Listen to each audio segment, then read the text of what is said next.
building on this recipe for eradicating poverty, is there a missing ingredient?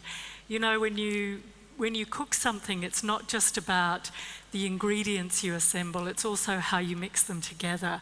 And I would say, we've got to keep a small number of MDGs so that we can, so that we can not see the spices. picture. Yeah, that's right. And ugly recipe, you're taking this a bit too far. But so I think it's also how we mix it together. And so on gender equality, it's sitting there in MDG 3 and there's a bit of women's health, MDG 5. But I think if we're going to address discrimination against women, we've got to really look in all the goals.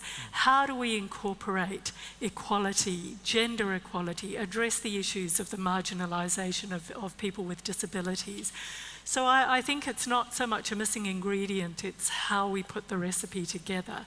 And can I just also say that for me, right now we live in a world which has a global economy that is worth $70 trillion.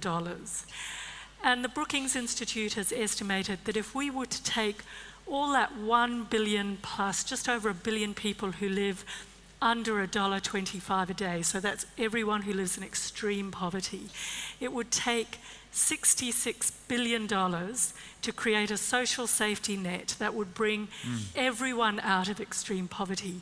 So in a $70 trillion economy, that's just under 0.1% of the global economy. 0.1% of the global economy, we could eradicate extreme poverty. And I think that's a really important message. This is actually within our grasp. It's about political will. And, I think that if we imagine a global social safety net that no one will fall below, I'd also then endorse Brett's point that you need also to be realistic about the external limits of the world in terms of sustainability.